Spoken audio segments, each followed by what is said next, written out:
you most likely work at the 9 to 5, and I don't blame you for it because I do too. Now, nowadays, we're getting shit on by people that are like, yeah, you're in the rat race, you're an NPC, you work at a 9 to 5. Well, we don't care about this today because I truly believe that having a 9 to 5 is a really important step to understand the value of money and the value of time, and the fact also that that's not something you want to do for the rest of your life. These are three really important things that having 9 to 5 will teach you. Now, in today's video, we're going to speak about how you can actually crush it on your self-improvement journey while having a 9 to 5, and to eventually move on from having a 9 to 5 to having your own business or another thing that makes you money and makes you running. The most important thing that I wanted to speak about first will be that you need to prioritize the business side of things first, because as I said, the goal is eventually to move from a 9 to 5 to something else that is more like purposeful for you, more important to you, more like passion driven. And I truly believe that working on a business would be the first step, with the single exception of mental health, because I think it's really, really hard to build anything and to be really like focused on something when your mental health is not in check. So first step for you will be to work on your mental health. And remember guys, I coach people to get better when it comes to like anxiety, depression, and other mental health issues. So if you have issues and you don't know how to treat them and you really struggle with this, check out the first link in the description where I can help you with my coaching program.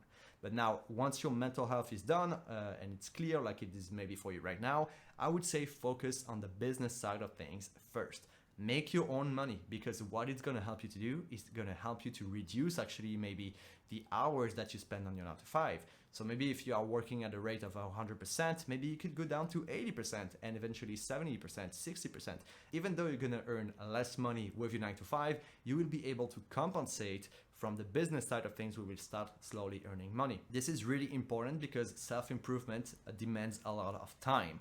And when you're spending so much time at your 9 to 5, it's really tough to like get back to work, like get back from work at some point in the afternoon and be like, okay, now I have to do this, I have to meditate, I have to journal, I have to like do whatever thing you want to do, work on your business, you have to work on this, you have to. It's really tough to do all of these things when you are mentally drained for an entire day of work. And now what I really like to do to counter that would be to completely schedule my day before the day is even started. The really important thing to understand about this is that you need to schedule your day in advance, not the day that you're actually experiencing right now. The reason is, at the end of the day, sometimes, you know, you had a great day, you had a bad day, whatever.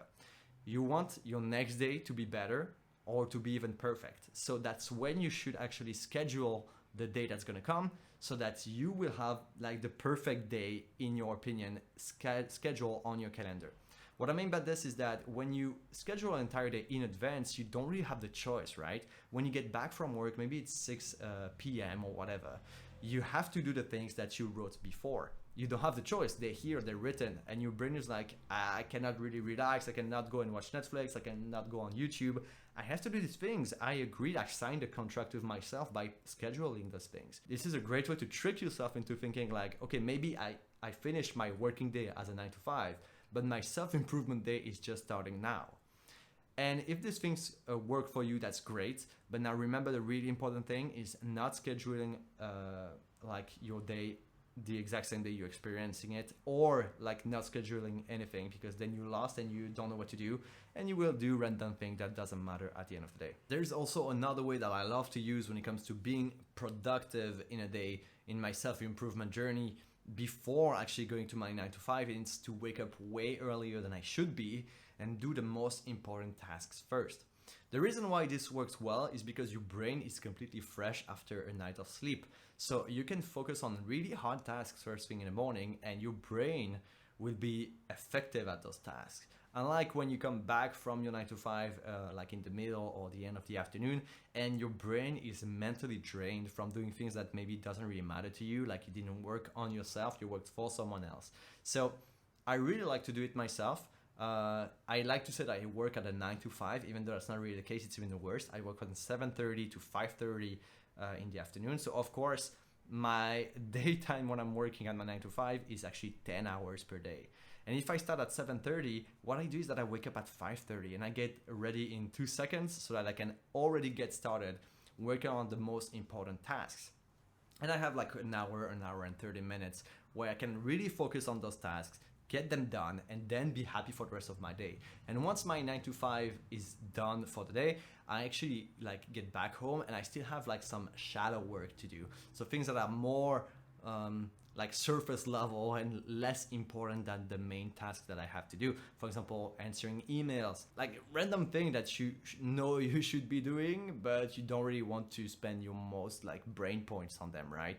So that's something I really like to do, is to wake up early, do the hard thing first, 9 to 5, shadow work. That's the thing that works the best for me. And you can combine this with actually scheduling in your day. You can schedule things before your 9 to 5, and then you are like locked in. You don't have the choice but to do them first thing in the morning. So these were like the 3 most important things that you should be doing in order to crush it when it comes to your self-improvement journey while having a 9 to 5. Now, as always, guys, remember, I can coach you guys to get better mentally with your mental health, depression, anxiety, things like this, in the first link in the description down below. Otherwise, we'll see each other in the next one. Bye bye.